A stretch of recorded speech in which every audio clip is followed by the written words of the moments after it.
Shalom saudara yang dikasihi oleh Tuhan, jumpa kembali dalam perenungan firman Tuhan setiap hari.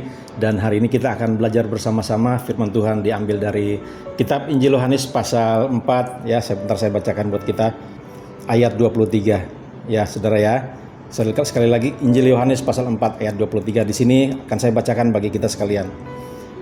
Tetapi akan datang saatnya dan sudah tiba sekarang bahwa penyembah-penyembah benar akan menyembah Bapa di dalam roh dan kebenaran, sebab Bapa menghendaki penyembah-penyembah yang demikian. Nah saudara yang dikasihi oleh Tuhan, kita ingat bahwa pada awalnya Tuhan menciptakan manusia dengan satu tujuan, bahwa manusia bergaul karib dengan Tuhan. Manusia hidup di dalam hadirat Tuhan. Manusia nggak boleh jauh-jauh dari Tuhan, dan untuk itu dia memberikan rohnya kepada manusia. Nah saudara, oleh karena dosa sehingga manusia jauh dari Tuhan. Oleh karena pelanggarannya maka manusia terhilang dari hadapan Tuhan, bahkan manusia binasa, hidup dalam kematian kekal. Nah saudara yang dikasihi oleh Tuhan, tapi dengan berjalannya waktu Tuhan begitu rindu dengan manusia, ciptaannya yang paling mulia terhilang saudaraku, dan akhirnya dia mengutus Yesus anaknya yang tunggal. Nah saudara, hari ini kita melihat perjumpaan Yesus dengan wanita Samaria, dikatakan bahwa akan datangnya dan bahkan datang saatnya sudah tiba bahwa manusia akan menyembah Bapa di dalam roh dan kebenaran. Apa yang dimaksud dengan menyembah Bapa dalam roh dan kebenaran saudaraku? Yaitu manusia itu memiliki hubungan yang erat dengan Tuhan.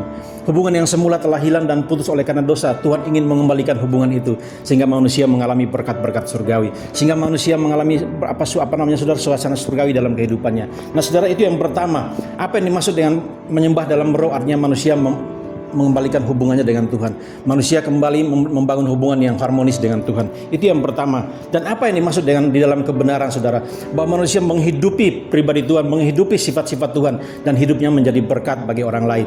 Sehingga Yesus berkata kepada orang-orang Israel, bilang begini, jika keagamaanmu tidak lebih baik dari orang-orang Yahudi, jika kehidupan ibadahmu tidak lebih baik dari orang-orang Farisi, maka engkau tidak akan berkenan. Apa yang dimaksud dengan itu saudaraku?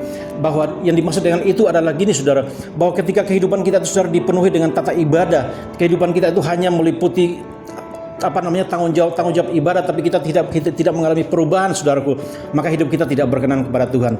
Jadi yang Tuhan kehendaki adalah yang pertama, hubungan dengan Tuhan menjadi baik, hubungan kita dipulihkan dengan Tuhan, dan yang kedua, kehidupan kita sepadan dengan firman Tuhan.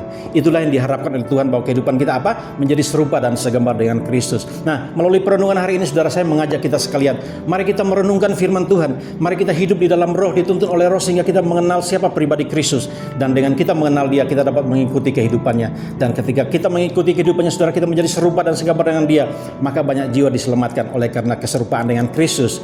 Haleluya. Tuhan memberkati kita sekalian. Amin.